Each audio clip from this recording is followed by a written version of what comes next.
Hey there, my name is Cole Adams, and you are watching the best college basketball podcast out there that covers the entire sport of college basketball, brackets, bubbles, and bid stealers.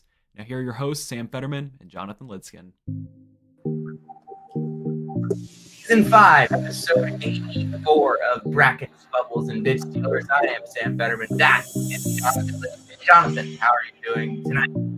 I'm doing great, Sam. We got some NIT basketball at halftime on my TV, and it's the second weekend just 2 days away. And we have Will Warren joining us. Will, how are you doing tonight? Good to have you on. I'm great, boys. Glad to be back. I was telling you off air, it feels like it's been forever ago, even though it's only been, I guess, 5 months, right? It was about this time in October. So been a long ride. Been a great season. Honestly, better than I anticipated. I kind of wondered if this might be a little status quo season a bit, but it's been well above what I thought it would be. And not the most exciting round of 64 or 32 in world history, but I don't think it matters because you can't find a Duff Sweet 16 matchup among them. And I think we got a really good weekend ahead of us. Jonathan, say the line. Hashtag make the later rounds great again. All right.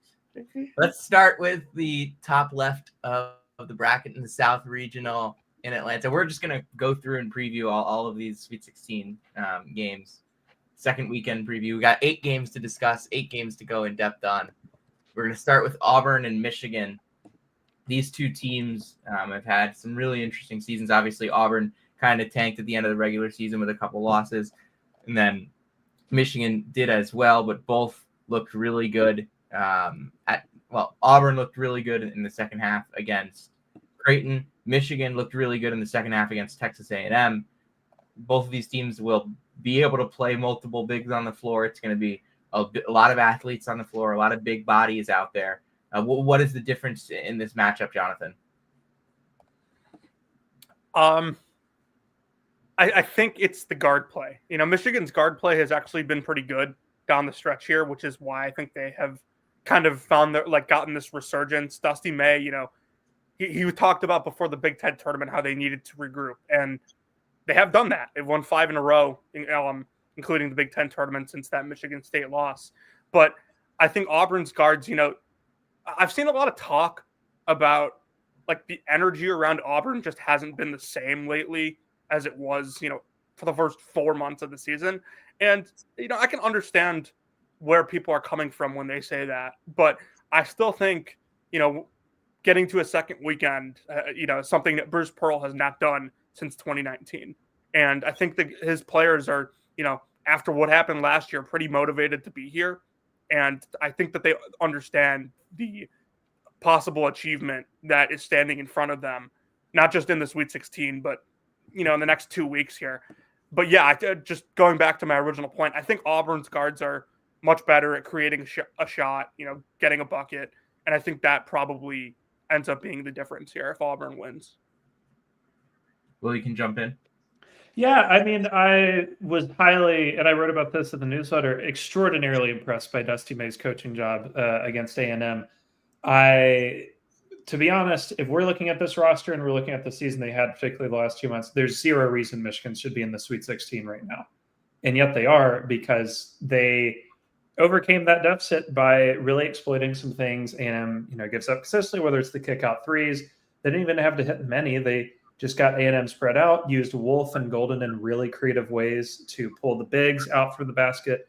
I loved the coaching job Dusty did there. And, you know, like Jonathan said, I think in this game, you obviously wouldn't call it a dead heat, but you can at least squint and be like, you know, the Auburn front court and the Michigan front court roughly will get close to canceling each other out. I would not say that they are, you know, dead even by any means, but you can say like Golden and Broom, that's a good matchup. You know, Wolf and presumably Cardwell, that's a, you know, pretty solid matchup too. You don't have to, you know, do too much legwork there. But I agree. I don't love the consistency of Michigan's guard play. My big thing here for Michigan is it feels like it's been for 3 months now. Who, if anybody, is going to step up on the wings? Because I know that we've got Golden and Wolf. I know that we've got Donaldson here. I never know which of Namari Burnett or Roddy Gale or, I mean, even Reuben Jones deep on the bench. Like, which of those guys is going to show up? And it could be a thing where Michigan only needs one of them to show up for 15 minutes at a time. But even that has been a stretch at times. And I think, they got away with it. And honestly, I thought Reuben Jones played really well down the stretch of the A&M game. One of his best stretches possibly of the entire season. He just had to play defense, made a couple of key passes too. But I don't love the matchup for U of M. Auburn's coverages, they're really good at varying them this year. They used to be a lot more drop heavy for my memory. And I think they've gone a bit more hedge this year, a bit more switch. Michigan probably going to go mostly drop, I would say. And I just don't love the idea of going drop against a Hod Petterford for long, if at all. So I don't know. I think Michigan kind of went beyond their means a little bit in the previous round, and this might be the fall back to earth. I think there's also the factor of like Trey Donaldson obviously was in the Auburn program for a couple years, and he has been like one of the key guys that has gotten Michigan to start playing better. Mm-hmm. I thought Michigan had a great year. I think Dusty May has kind of backed up how good of a coach he is when his back is against the wall. We saw obviously 2 years ago them make that run to the Final Four. Then this year, the 3 straight wins in the Big Ten tournament. Really good coach, really well coached game against Texas A&M. I mean, there were some really well coached games in the Big Ten tournament as well, I would say. With that Texas A&M game, that was the first time this year where I thought Roddy Gale looked like the player that the first time, maybe not all year, but the first time in a while, at least since Big Ten play started, that I thought Roddy Gale looked like the player that I one day that I used to think he could become. That says more though about what Gale's done this year than what Gale's going to do going forward. I don't see that happening again right now. But you're right, Will. Maybe they only need one guy to step up. But I'm going to err on the side of Auburn has been able to get production from so many different places so far this season. And this game is going to be in Atlanta. It's going to be absolutely rocking. And like I think I said this for a couple. I've said this for a couple Auburn games this year. Like, what happens if Miles Kelly comes out, bangs 3 threes, and it's 9-0 in the first 2 minutes? Like, that feels like something that can happen at any second in any Auburn game. And it feels like Auburn can really start strong. I think that Michigan has had, obviously they started really strong in the game against UC San Diego, but they didn't start quite as strong in the A&M game.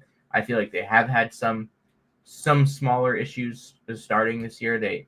They've been able to kind of pull through late in games, and I think Auburn is going to be able to kind of jump out, ride the crowd energy, hit some early shots, really get going, and ride that wave and hold off Michigan by the end of the game. Yeah, I mean, the only way I can see it turning is if Auburn gets in foul trouble early, and which is not impossible with them. But it just, the more I've looked at this, the less I felt like Michigan can really hang unless they get a huge outlier shooting day in one way or the other. Jonathan? Yeah, I mean, I think you guys pretty much covered it all. Yeah, Michigan is going to have to, I think, shoot really well. I just don't think they can, play to Auburn's level offensively. So, and I don't trust that defense enough to be able to consistently get stops, unless, of course, Auburn's guards decide to start taking bad shots, which is always, it has been a possibility in the past. I wouldn't say it's a, huge problem with this year's team, which is, I think, part of the reason they've had so much success this year. Michigan State and Mississippi in another Big Ten SEC game in Atlanta in the South Regional, the 2 seed against the 6 seed. I don't really know why I kind of wrote off Mississippi and picked against them in the because we have that rule in the bracket Bible. It's like the reason you pick a play-in team is because of the team they're facing, not because of the team itself. And I don't know why I kind of wrote off Mississippi early on in the tournament. Maybe just the vibes weren't great, but Mississippi's a really good basketball team. They've played some really good basketball recently. That game against Iowa State, 1.34 points per possession. Man, it really hurt them on the defensive side of the ball to not have Keyshawn Gilbert.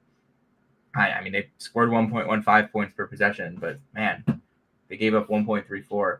And Mississippi has had a really good season. They kind of stumbled a little bit, and I think one of the reasons why I was out on them coming into the tournament was the defense had been just solid and not awesome over the last month or so of the season. But they've scored. They've come through with big buckets when they need them. They were killing North Carolina, and they came through with big stops when they needed them, and then they came through with just a total blowout over Iowa State. The score doesn't reflect that game. Do you think Iowa State can keep it going? Do you think Mississippi can keep it going? They kind of got some outlier shooting in that last game, but it's a team that is not going to turn the ball over. Michigan State's not going to turn you over. This is an interesting game because Mississippi, they have a bunch of guys that can shoot. They have a bunch of guys that can get to the basket. They have a bunch of guys that can score at the basket. Michigan State has been the best 3-point defense in the country this year. Where do you think the scales are tipped in this game, Will? So with the two teams, it's kind of odd. So you filter by the last 15 games at Torvik. They are overall roughly what they've been all year. MSU, like a high-end top 15 team, low-end top 10 team. Ole Miss borderline top 25. But the switches really flipped for Ole Miss on offense. Last 15 games, 13th best in America. It's the defense that's really fallen off, 62nd.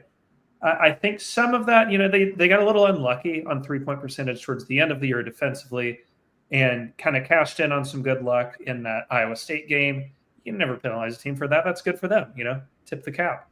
But the fear I've had with them all along, they're just such a bad rebounding team. And I know a lot of that is by design. I know they've got a smaller roster where Malik D is kind of like the quote unquote big guy. But they, last 15 games here, minus 7.3 per 100 on the boards. MSU plus 12.1. That is going to be really hard to overcome unless, again, you shoot really well. And I love watching Sean Padula play. I think Brakefield has had some awesome moments. I just worry that, I know they've been awesome as of late, but MSU, when they lock in defensively, really scary team to play. Yeah, I will just say to kind of slightly push back on that. I do have to find the numbers, so Jonathan, go quickly. Yeah, I think that we've kind of all been waiting for some Michigan State 3-point regression this year, and it just hasn't come. I saw them play twice in Indianapolis in the Big Ten tournament. They are really good at closing out and getting out on shooters. Like, they communicate defensively as good as anyone does in the country. And then the other point I wanted to make, where I think Ole Miss might have an advantage here, is Michigan State wants to push the ball and get in transition a lot. Mississippi is like one of the better transition defenses in the entire country. And I think that showed against North Carolina in the first round. So if they can kind of manipulate that success that they had against UNC, they could be in for a fight here. The one thing I want to add here, you mentioned Mississippi on the glass. They're a bad team on the glass. There's no doubt about that.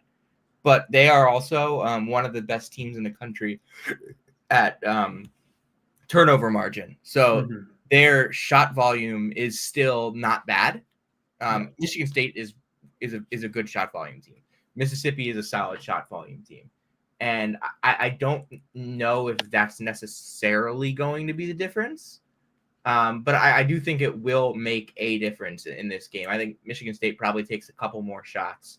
And again, it's going to come down to, can Mississippi get the good looks from outside and knock them down like they did against Iowa State. Mm-hmm. What have you guys kind of thought of Michigan State over these last couple of weeks? Now, they had that big run where they won 8 consecutive games that were all quad one. And then what do you thought of their start to the tournament? Kind of played around with Bryant, pulled away late, struggled with New Mexico early, won late. Is this kind of something that Mississippi can take advantage of, jump on them early, get a big lead, like they have in the first 2 games of this tournament, and make it too much for Michigan State to overcome? or can the Spartans kind of come out with an edge in this game? I think, like, to make this a little shorter, Michigan State to me is like a very unaesthetically pleasing offense to watch in the half court. But like, what annoys me about them is they do like just enough in the half court to like make it work. Like, they're like a slightly above average, I'd say, half court offense. Let me find numbers on that. But like what they do to score, it does not like, it doesn't make me like want to watch them. They're 65th percentile in half court offense. Mm-hmm. Yeah, like that. Like it just feels like Fears and Holloman and even Richardson get some like crazy bounces off the rim against like drop coverage that always seem to go in. Yeah, I like this team, but I'm going to echo Sam's point. I did want to look it up really quick. Every single loss so far this season for MSU, they've scored 33 or less in the first half. So they're 6-6 when they score 33 or less, 23-0 when they go above that 33 mark. I think it's a sneaky number, but that's one you want to watch for this game and really for all games going forward for them. They have been considerably better in second halves than first.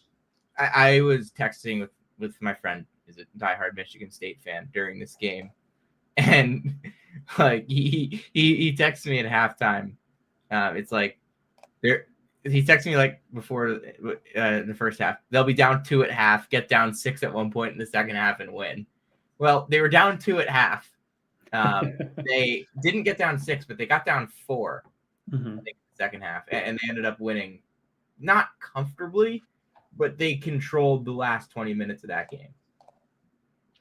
Yeah, and I will note, they've been surprisingly good at coming back this year. Just you wouldn't think so because of how they're built and how their half-court offense works, but come back from 16 down against Illinois, 14 against Oregon, 14 against Iowa.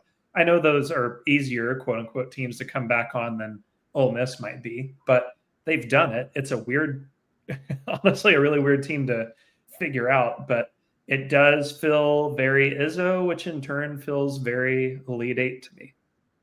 Yeah, that's kind of what I was going to say. Like, at the end of the day, this is Tom Izzo. This is Michigan State basketball. And I've never been good at understanding Tom Izzo. But Tom Izzo's always been good at winning basketball games. And at the end of the day, I think Chris Beard's a great coach, regardless of what he does as a human. He's a terrific basketball coach especially when he has Mark Adams on his staff. So I'm not going to write Mississippi off, but like I think Michigan State's just going to kind of be able to like weather the storm just enough and grab a win.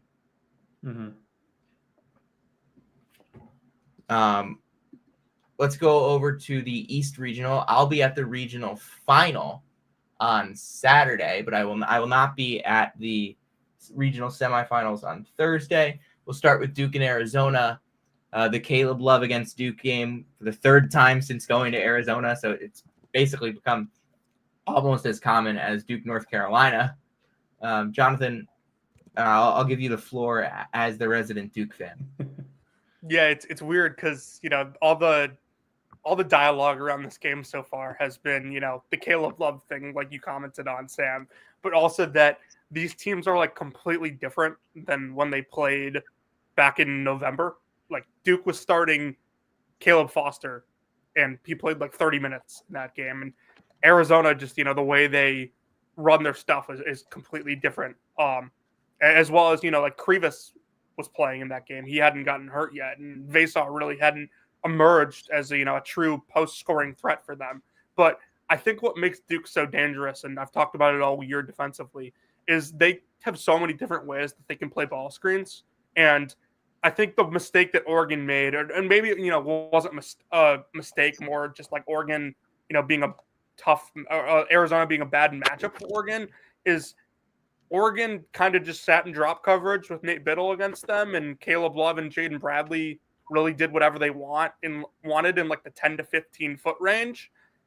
I don't think Duke will make that mistake. I think Duke does, a lot of different things in ball screens. They've switched with their bigs onto guards, and Malawach can get out there on the perimeter and guard guards, which makes them so scary. But they also, will blitz ball screens and force Caleb Love to give up the ball. So I think, Duke will probably have that scouted better. But, if Arizona makes perimeter shots, especially with guys that are not Anthony D'Alorso, we could have a ball game. Yeah, I think it's interesting because Duke does feel a little more prepared than you would think for this, because you don't think of the ACC as a blitzy league when it comes to defensive ball screen coverages, but Pitt kind of went to it as their main this year, which is a surprise. UNC did a bit. Virginia Tech did a bit. Georgia Tech really committed to it at times. So they're used to this sort of Big 12 style, blitz the ball handler, get way out, quick recover, that then a little more used to it than you would think. So I don't think that they'll be really thrown off by that. It obviously helps they played already. Now, obviously, the game being, it was mid-November, correct? Around there, late November. Might as well have been 5 years ago for these kids, I do feel. But they'll at least have their own film to go off of, which is always a nice thing. It's a, enemy, versus an enemy you don't kind of deal. I just really struggle, honestly, for Arizona's sake, to figure out how they're going to defend Duke and ball screens well, because I think Duke's just too threatening, too good, too all-around stout in those sets. And Shire has gotten better and better at mixing up what he wants from those throughout the season.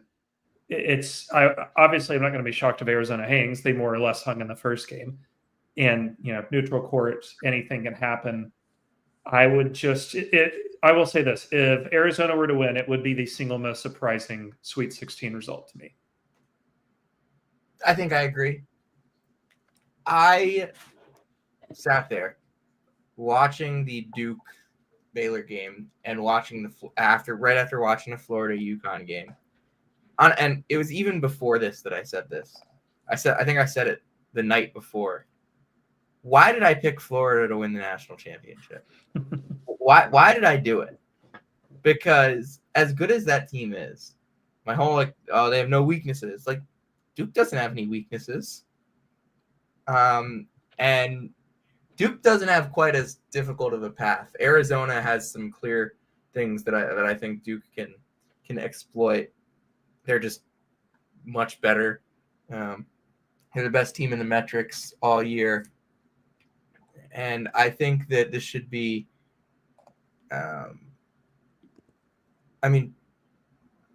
another week removed from the ankle injury, and Flagg looked awesome last weekend anyway. I don't really see the path for Arizona to win this game. No, and I don't love any matchup where a defense allows a ton of jumpers. Both by way of kick out and just true pull-up jumpers. I mean, they sit so deep in their drop at times. I don't love any matchup like that against the literal very best offense in America at creating open threes. I know Duke could miss. I know they could have a bad game. But, one, they're really good on the boards. Two, they don't turn it over. They can get to the rim. They've just got so many answers, even if the shots don't fall. And if the shots do fall, I think Arizona could be set home rather quickly. And I think Duke is one of the few teams that can truly match the beef and all of the size and rebounding and rim pressure that Arizona brings. And Duke can kind of do it, it feels like, without flinching. They have so much size. They have so much talent on the inside. Even without Malik Brown, I think the Flagg, Kaman Malawach duo is remarkable defensively on the inside, as we've seen. This is number 3 2-point defense in the country, behind, get this, Hofstra and UC Irvine. Shout out to Russ Turner, man. That dude has been top 3 10 years in a row in that stat. Yeah, but who would have thought Hofstra would be there? I know. Just weird year for that program. But they're getting their 2 stars, Cruz Davis and Gene Aaron Gurin, back for next year. That was just announced. Moving on. Anything else to add on Duke, Arizona, Jonathan? I don't think so. I think it's all. It is worth noting that it should be a pretty heavy Blue Devil crowd in Newark this weekend. A lot of Duke fans in that New York, New Jersey area. Right now, by the way, I'm watching the NIT quarterfinal and the CBI semifinal, and these are both electric basketball games. 2 Valley teams on right now. Yeah, To lead hoop. It feels like a hashtag Valley Fever is overcome.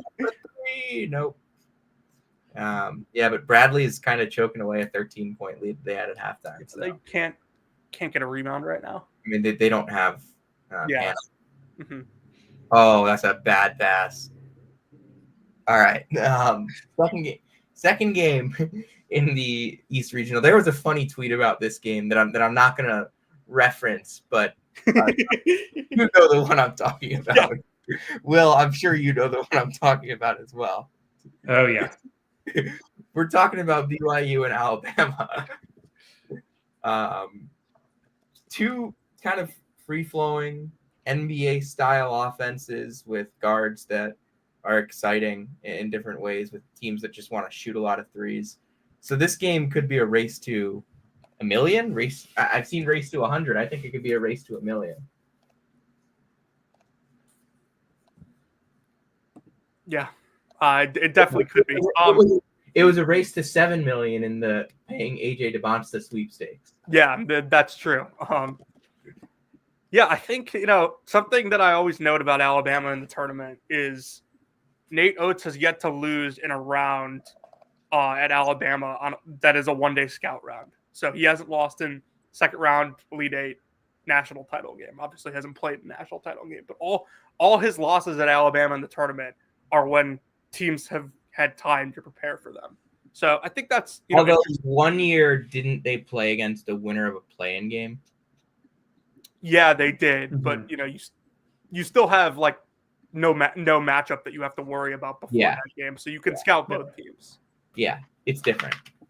But yeah, I think Alabama does a pretty good job, balancing their offense more so than other years. They don't rely on threes as much as they have, which obviously less threes, the less kind of subject to variance you are. But BYU has been playing just as well as anyone. I mean, they have lost one game since like mid-February, and it was to Houston in the Big 12 tournament. So, Sam, you and I have talked about how, Houston's defense gave them problems. But, what sticks out to me is BYU allows like a lot of threes. So I think if you're BYU in this game, you just kind of have to hope that Alabama doesn't hit them, or, dramatically adjust your game plan to stop them from shooting threes. And Alabama has a ton of guys that can obviously shoot. Yeah, I think the big thing for me here is how well BYU limits them in transition. The first thing you got to stop every time with this Alabama attack, you got to force them into half court. You can't let them run and run and run. It's a surefire way to give up 90 in this game. And BYU is one of the very few offenses out there that I think could keep up if this got to 90 or above. But it's not really a strategy you want to toy with. I do find it really interesting that, BYU is so, and Pope was before him too, and has carried it over to UK, so heavily built around the rim denial scheme. They don't really give up many straight line drives, if at all. You get a few dump offs, but not a ton. A lot of doubled front court players. They'll do anything if it means not giving up a layup, dunk, or tip. And, against a lot of teams, that's pretty respectable, fine strategy, and it's clearly worked. But I don't love the idea of, kind of looking at this Alabama attack and saying bomb away, because they can hit those. We know that quite well, not just the threes, but against all odds, they have started taking a few more mid-range jumpers this year. I know that has to hurt Nate deep in the soul, but it is true. They have started taking a few this year versus none in previous seasons. The big thing to me is, one, can Alabama get anything going at all in the rim? Like you said, not nearly as three-point reliant as they've been in past years. Really good at attacking the paint, with Sears, with Holloway, Philon, a lot of guys in this roster that can drive and get theirs. Nelson obviously is going to be huge in this game. If they can hold up and force Alabama to shoot over the top of them, I mean, we know a couple of things about this tournament. 3-point percentage is down.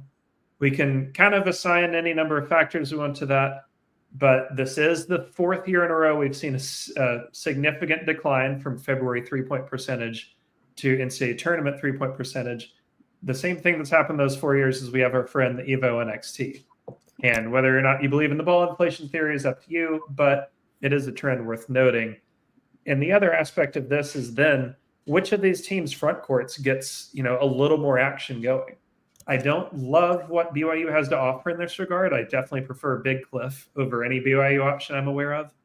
But Big Cliff could get played off the floor in a 5-out affair here if BYU's hitting from 3, opening up driving lanes, because this Alabama team really good at running you off the 3-point line, not quite as good at true rim denial as they should be. I do think, just beyond a pure watchability scale, this is the single closest game of this round to me. I really could be swayed in either direction on it. I'm with you on that, and honestly, I think this is a good spot for BYU. Like they've been playing really, really good basketball coming into the tournament. Last couple weeks, they had that win over Arizona. They had that blowout win over Kansas. They had that win over Iowa State. They beat Iowa State again in the conference tournament. They've played in some shootouts, and they've won some shootouts. So they're not going to be unfamiliar with this type of basketball game. And I think that they absolutely have the depth to hang in this type of game and play the style that both of these teams want. That Alabama wants to play a lot faster, but it's the same idea stylistically, offensively, that they want to play, that they want to shoot a ton of threes. They want to make sure that they're going to get that going. And I mean, as Jonathan mentioned, this is not a one-day scout round. Kevin Young has been, for me, one of the biggest risers of this NCAA tournament. These last 2 games have been incredibly impressive. I think the VCU game was really impressive. I think the way that they played in that game was tremendous.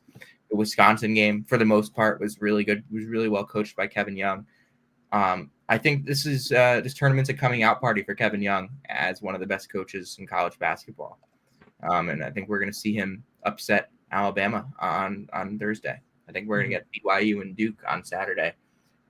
And honestly, of the possible matchups, I do think Alabama has the better shot at beating Duke. But as a fan of the sport, as a fan of seeing some new things in a tournament where we frankly haven't seen many of them, BYU Duke for the chance to go to the Final Four would really feel good, I think. That just kind of feels like the best case outcome to me. I mean, I'm not the biggest BYU guy, but they've kind of won me over at different times this year. Like early in the year, I was big on them. Then I kind of got low. Then I kind of got really low. And then I kind of got high. And then I got low. And now I'm back. Now I'm back in on BYU. I'm back all the way in on BYU. Jonathan? Yeah, I mean, BYU was like one of the teams this year that I felt like, they're going to stay under the radar enough and like just get into the tournament so that like nobody pays attention to them enough, and I can still like talk them up with, the talent they have and how well they're coached. But they just, got extremely hot in February and became too mainstream. They were a team. Them and St. John's were like the 2 teams that we were talking about this year as like, oh, they've become too mainstream. This, that. Yeah, like there were a lot of people talking about VCU as an upset, including us. We both picked VCU, and we probably that was. I kind of wonder if that was a forced picking a team to win before we saw their matchup, Jonathan. Yeah.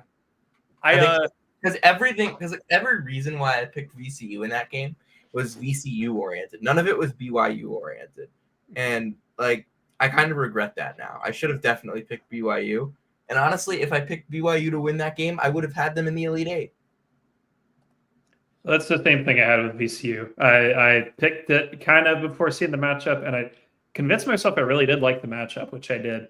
But Yeah, it's just how it goes. I also thought St. Mary's might be here instead, but yeah, that's the fun of March. It is really fun being wrong sometimes. Jonathan?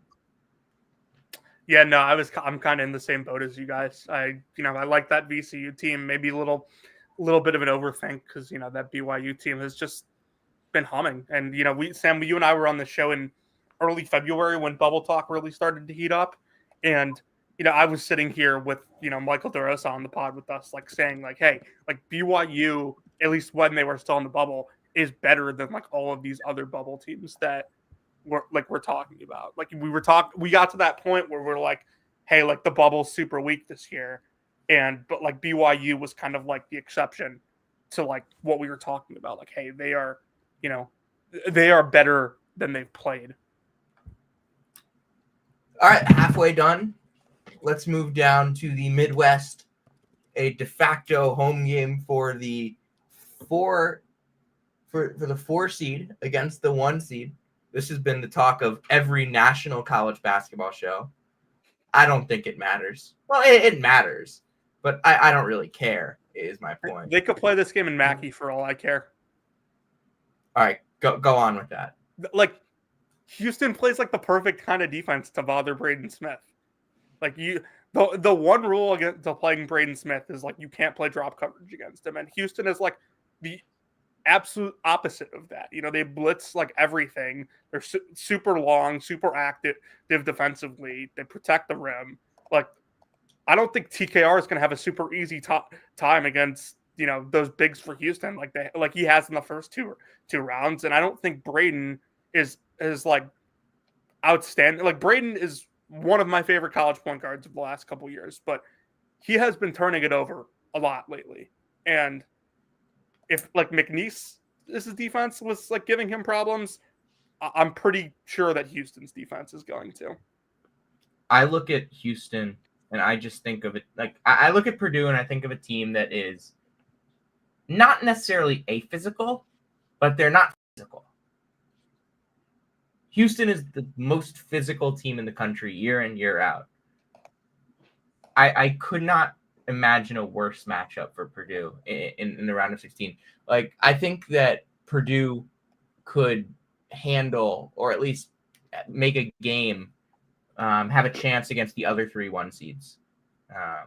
I don't really see Houston. Like, I think Houston can completely hold them down on the defensive side of the ball and then just hit some timely shots and go up 15 early in the second half and have it not be a game down the stretch. Will, what do you think? Well, I think of it like this. Who are the 3 most aggressive perimeter, pick and roll defenses Purdue's played this year? It's Penn State, who loves to blitz. It's, Nebraska. Well, no, not Nebraska. Sorry, McNeese. I got them confused. Penn State, McNeese, and Texas A&M. Would you like to know who forced 3 of the 4 biggest turnover rates for Purdue this year? Penn State, McNeese, Texas A&M. It's like you said, I just think this is a really bad matchup.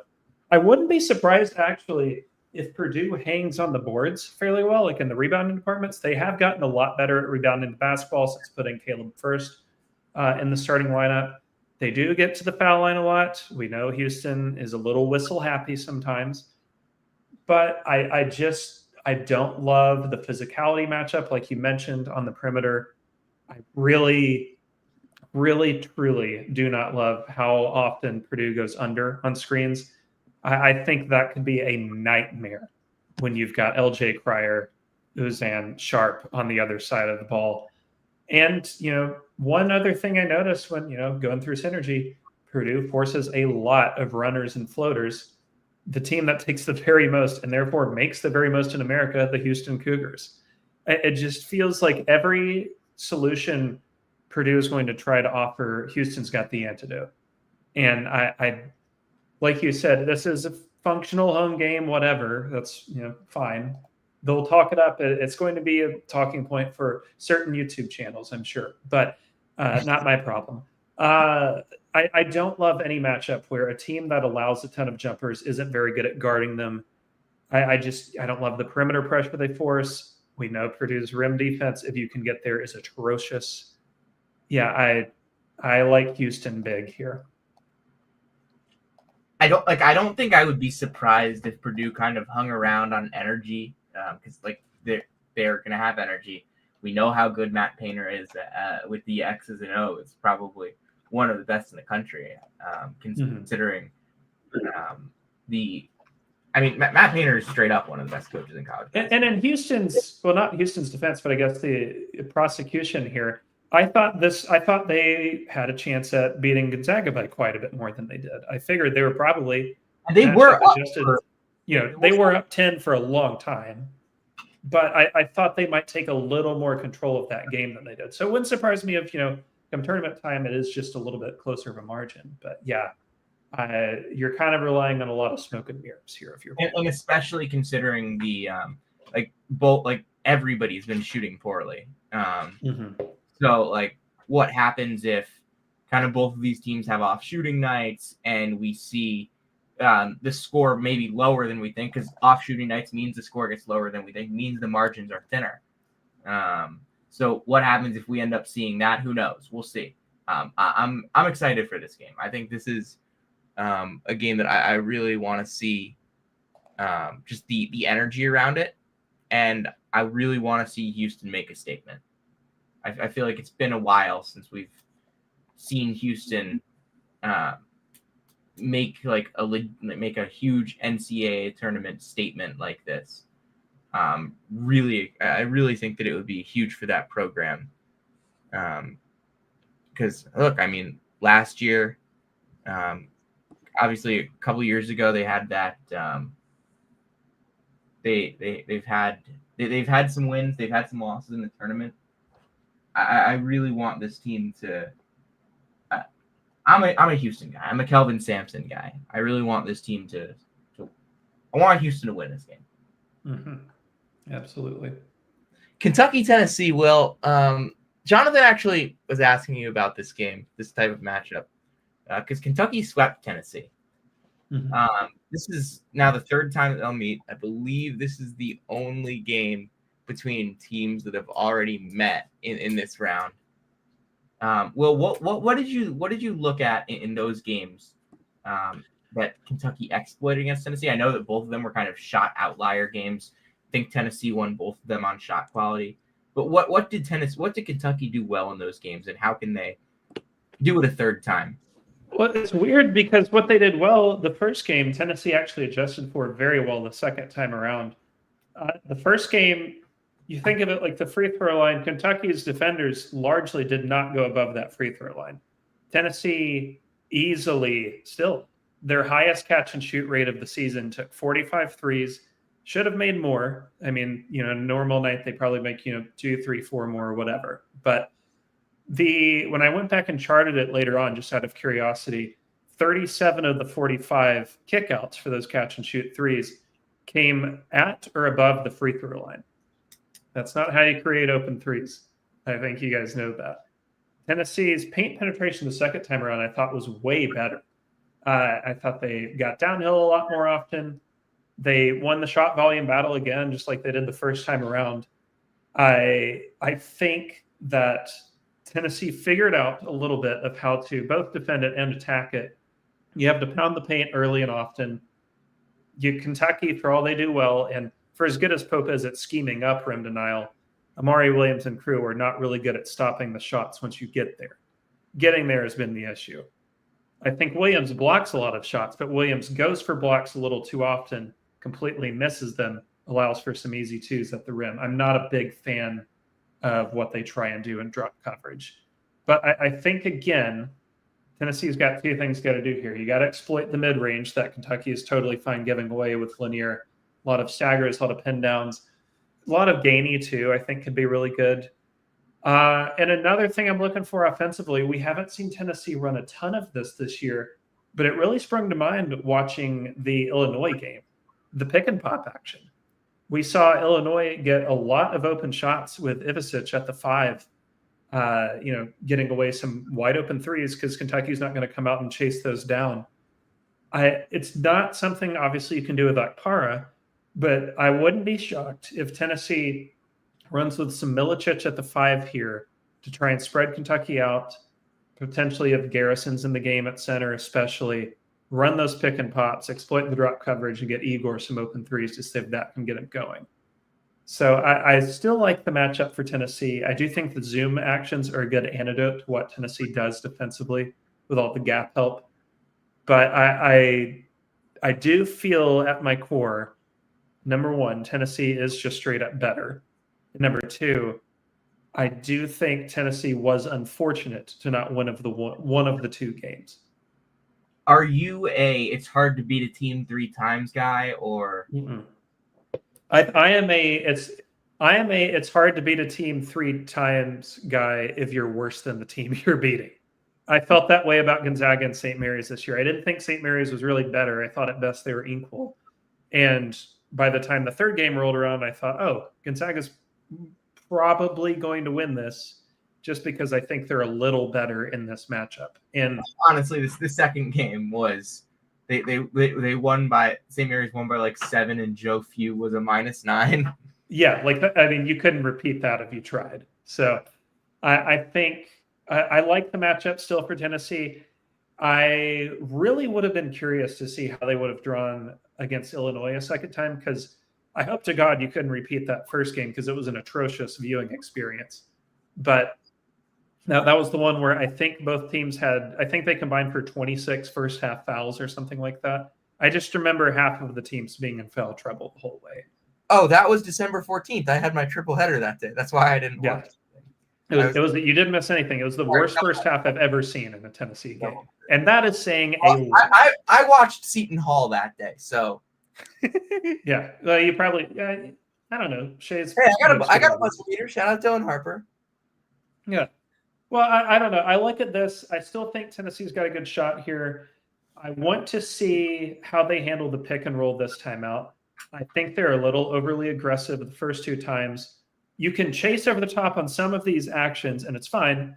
Obviously, I think you want to chase over the top anytime Brea has the ball. Going and drop coverage there is really stupid. But if it's Lamont Butler or Otega Owe, I do genuinely think letting them take a dribble jumper is less damaging to you than letting them drive to the rim. They're just more efficient at the rim than they are off the dribble. So I want to see how Tennessee adjusts. They're a smart coaching staff. I know they've been in the lab all week. I do think it really hurts, and I know they played without him. They're adjusted to it. I do think it really hurts not having Jackson Robinson in this matchup for them. Yeah. It feels like the one where he could kind of exploit what Tennessee may not be able to cover offensively or defensively. I think I'm with you on this matchup for all the reasons that you mentioned. Like Tennessee is just, they're better. Like they're a better basketball team. They're a really good defensive team. They've done what they've needed to do in these games, and yet they haven't come out on top.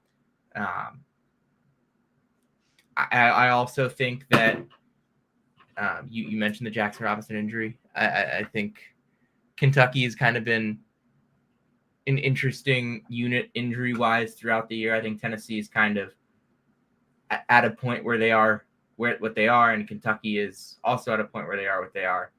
And I think we know what these teams are. Jonathan? Mm-hmm. Yeah, I mean, you guys talked about so much that, I don't think there's much for me to add. But, yeah, I will say that I think Tennessee did get a little unlucky in those 2 games. The First second one game, 11 of 45 from 3. The second game especially. Now, not only do you go 3 of 18 from 3, and yeah, Will said it, like they did adjust, I think, to what Kentucky does better. But, like Travis Perry, Trent Noah combined for 5 threes off the bench. Like, those 2 hadn't done anything all year until that game. And I think, seeing Kentucky twice, Tennessee will be prepared for pretty much everything that Kentucky can throw at them, at least without Jackson Robinson. All right, let's go out west. Let's go to San Francisco.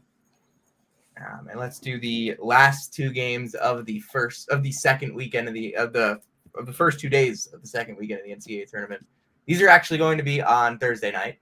Let's start with Florida and Maryland. And we discussed this game a little bit, Jonathan, when we were picking our brackets. Because you had Maryland, I had Florida. And my reasoning was pretty simple. Everything Maryland does, Florida can just do it a little bit better. You Yeah, want I think this was frankly like you want to play with multiple bigs. Florida can play with multiple bigs. You want to play. You want your wings to take over the game shooting. Your wings can take over the game shooting. You want a point guard that's going to score in any way. Point guard's going to score in any way. The only difference is Florida is a deeper team. This kind of reminds me of that Iona UConn game from 2 years ago, where like UConn was just clearly better, but Iona did a lot of similar things and kind of lined up in a way that made sense, but just didn't have the depth to keep it going over a 40-minute game. Florida's put together a lot of really good 40-minute games this year. Maryland has put together a lot of 35-minute games this year. Yeah, I think, there may have been a little oversight when I was first picking this, but I think I still kind of stand by, these teams are very similar, Sam, like you said. I think, both teams do a pretty good job, like creating shots on the perimeter. They both play two bigs. Florida is the deeper team, and I'd argue they're easily better coached. But at the same time, like, I think Florida could be like a little more subject to variance in this game, just because they're a good 3-point shooting team, but they take not an elite one, and they take a lot. Maryland is also a good 3-point shooting team, but don't take a lot of threes. They rely more on those guards getting in the lane. Like using Reese and Queen as kind of like a roll man. But Florida is probably a team that is going to be prepared for that with the personnel they have. And that's what worries me. I think, if you're Maryland, you have to get a bad shooting night from Florida to win it, to stay in it. I don't know if you need to get a bad shooting night from the Gators. And obviously, the external factor is, how long is this coaching thing with Kevin Willard to Villanova going to kind of, dangle on while they get ready to play a Sweet 16 game out west? Well, yeah, I think a big thing for me, it's always shot volume with my brain, but the rebounding aspect I look to here, Maryland has actually been tremendous at cleaning up the boards on shots inside the perimeter. I went to CBB Analytics to double check this because I remembered seeing it. So 91st percentile in defensive rebounding in the paint, 92nd percentile on mid-range twos. That's really good. Not so good, 45th percentile at cleaning up the boards after a missed 3. So that's a little worrisome for me, but I still like this matchup for Maryland. I do think part of this is just that I've convinced myself Maryland's got the mandate of heaven after how their round of 32 game ended. Teams that win games like that don't just immediately drop out of the tournament, I feel. It gives me the Michigan vibes from 2018, gives me the Loyola vibes. Were you the one who tweeted that the last 4 teams to have like an at the end of game buzzer beater all made the Final Four? Last five. Who were those teams? Okay, it's cheating because a couple of them were in the Final Four because it was San Diego State and Gonzaga. But Michigan, Loyola, and I'd have to look up the other because I'm not remembering it off the top of my head. But is it Villanova? No, it wasn't Villanova. I'll do a quick look up while I'm thinking of other things here. But the key with this game for me, it's just I think, oddly enough, Maryland might have a little bit of a matchup advantage with Derek Queen. It's not something you would think about often, but in terms of two-way impact, one of the best power forwards you're going to draw all year. Where centers have you look at their pairing of him and Reese. That front court is one of the very few in America that I think can physically hang with Florida. It's not something that I've seen much of. Obviously, Tennessee was kind of a poor matchup in ways for them. But I was really, truly deeply impressed by Dan Hurley's game plan on Sunday. Really hammered the hell out of off-ball screens to exploit the fact Florida's bigs aren't really good at switching those. It's one of the very few flaws this team has. They struggle to cover those off-ball screens. Maryland runs a lot of them and honestly runs them very well. I wouldn't be shocked to see Willard go to those early. And I want to see if Maryland can control the shot clock a bit. We don't think of Maryland as a low-pace team by any stretch. But I want to see because obviously anytime where you're the underdog, the slower you can make a game, the better shot you've got, just because there's fewer possessions. It won't always work that way, but that's kind of generally what we think. Maryland's got good switchability. They've been really good at blitzing these screens. They can drop two if needed. Obviously, I wouldn't suggest you drop in Walter Clayton, but I like the matchup for Maryland. I think that they've got a good shot here. I think they can force Florida into a few less ideal shots than we're used to Florida taking, especially off the dribble. It's just about if you can limit that transition break, you can make things a little more difficult on Florida than a lot of these teams have. And I would also be remiss if I don't note the following that I haven't actually seen anybody reference yet. Maryland has the highest defensive turnover percentage that Florida has drawn this year, which is crazy to think about considering Florida plays in the SEC. But it's true. Maryland, 20.3% of opponent possessions ending in turnovers. That is the highest. The only other team in the same 20% or higher stratosphere that I can find here is Ole Miss, who forced quite a few turnovers, along with Missouri. Maryland played Mizzou twice. Florida played Mizzou twice, and they're over 20%. Yeah. So I think Maryland can kind of get in your face a little bit for some turnovers. The length really does help close up passing lanes too. So I won't be surprised if they cause more troubles than were expected. But I will say, as somebody who's picked Maryland, I do live in fear of Walter Clayton just going for 34, because that can happen at any time. Final game of the Sweet 16 to go over is Texas Tech and Arkansas. Certainly didn't expect Arkansas to be in the Sweet 16. Expected Texas Tech to be here. Mm-hmm. Jonathan has Texas Tech in his national championship game. I liked Texas Tech a lot coming into this tournament. This bracket was a really difficult bracket for anyone. This particular region, but I think Texas A&M Texas Tech kind of get lucky. Like Drake is a good matchup for Texas Tech is a bad matchup for Drake with everything that they can do physically on the inside. Just thought that Drake was outmatched. As good of a coach as Ben McCollum is, it was clearly the type of game that Texas Tech wanted to play. Darion Williams had a huge second half. J.T. Chapman had a huge first half. That's what you get when you have two all Big 12 players that can just score. And I mean, this Texas Tech team, they can really score. They can really score, and they can bang with the big bodies that Arkansas gave St. John's trouble with.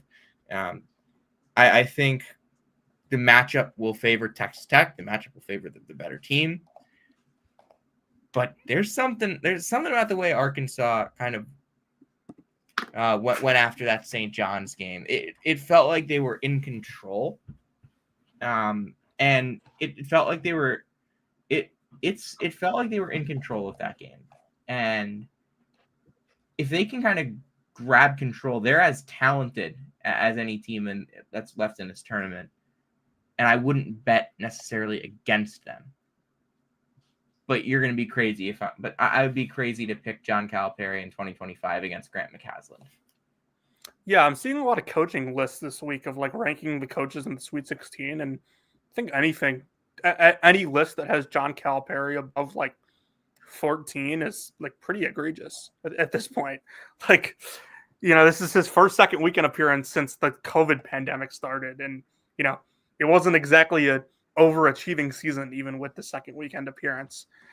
This is a team that was like in top 10s and top 15s at the start of the season, and it was in one particular person's top one.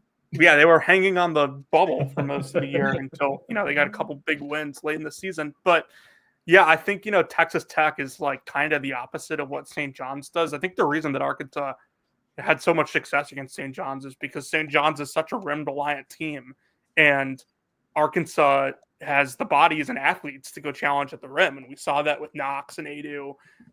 The minutes when Zvonimir Ivicic was out there against St. John's were just a complete and utter disaster. So like him falling out of the game as early as he did, I think actually helped Arkansas.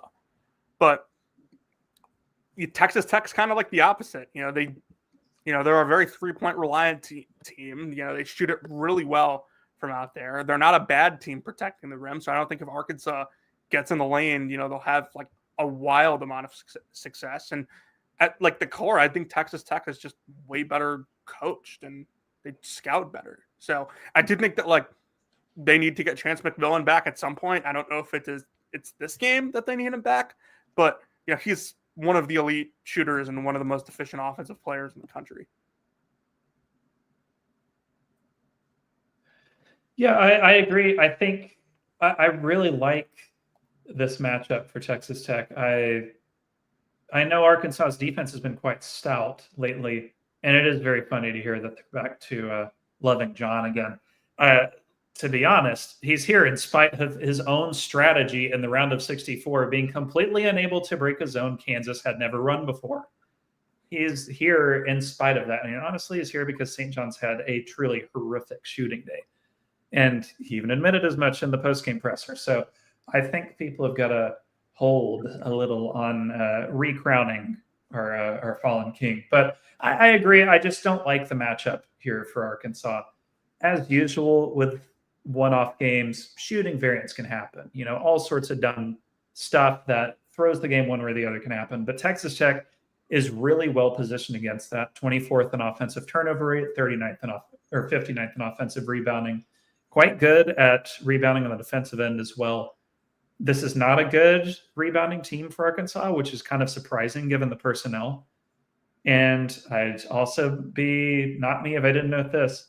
Arkansas 3-10 this year against top 30 offenses. 3-10, 19-3 against everybody else. I went and ran it through our friends at Hoop Explorer, and even adjusted for competition against top 30 offenses, Arkansas's defense is about 6 points worse per 100. They're a lot worse at giving up easy twos. They don't rebound as well, foul more, don't force as many turnovers, and not as surprisingly as you'd think, give up a lot of open threes. So it would be funny, I have to admit, if Arkansas won. I would hate it for the sport, but it would be very funny if they won. No, undoubtedly, the funniest possible outcome is we get Michigan State, Arizona, BYU, Kentucky, Houston, and then Maryland, Arkansas. I think Tennessee, Houston is fun for like Guantanamo Bay. I think it's good. Like that's a good game. I think Kentucky beating Tennessee a third time would be fun. That would be pretty funny. But you have to stop and consider, it's like the water torture style thing of just watching two teams drive NASCARs through each other. I think it would be great. Jonathan, did you just see what Duke Dean just did? Yes. What the? 30 seconds left. Dan Earl calls timeout. We got to finish. We got to get out of here, so this game can end. You want me to take us home? No. Will, were you finished? I was done. No, I'm good. I love Jesus. No, I don't love Arkansas in this one. I love Texas Tech in this one. They're too good at turnover prevention. They're not rim reliant like St. John's was. It just feels like they've got a lot of answers in case shots don't fall. And I just feel like they're more well prepped for this scenario in this situation, even without McMillan. But I did take a quick Google. It seems a little rosier in him playing, but it's definitely not 100%. All right. Jonathan, anything else to add?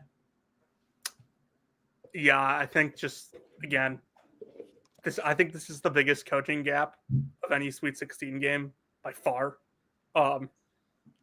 McCaslin's done an awesome job this year, and he's going to continue to build great teams at Texas Tech. And yeah, even without McMillan, I think Texas Tech cruises in this one. I just think that it was, I think if KJ Adams doesn't get hurt, this is a totally different conversation that we're having here, and that Arkansas isn't even in it.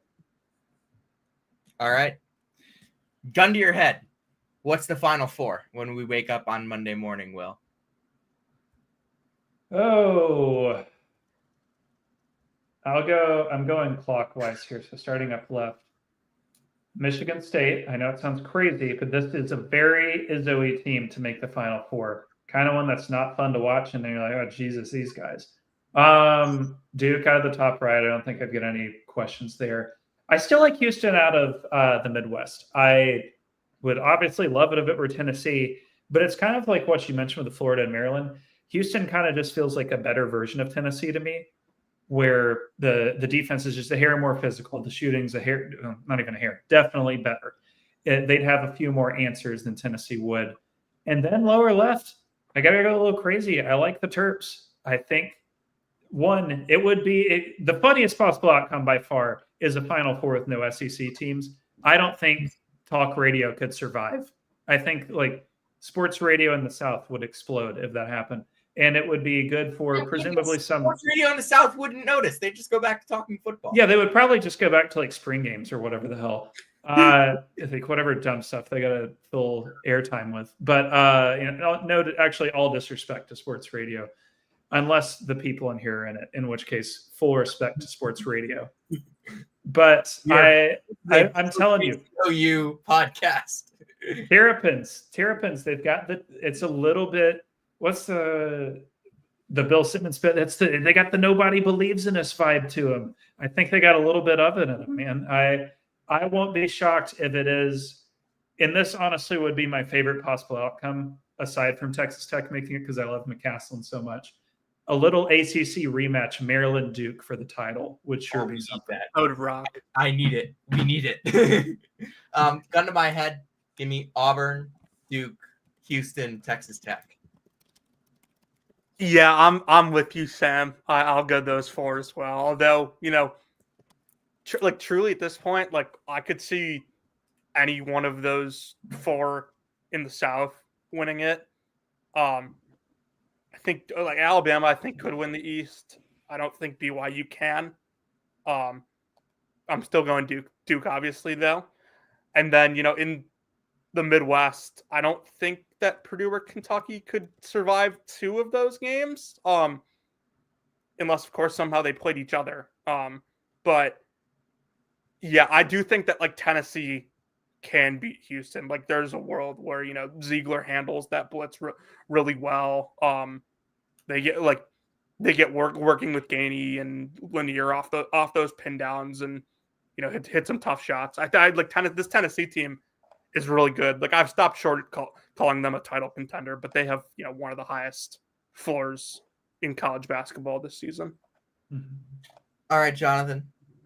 Will, thank you so much for joining us. Jonathan, you want to take us home? Yeah, if you came to hear about Tyler Self and where he's working, you came to the right place. If you came to hear about Duke Dean 35-footers in an NIT game, you came to the right place. Although, can't say I'm super surprised. And then if you came to hear about the latest happenings with Caleb Grill, you came to the right place. This has been college basketball player Caleb Grill.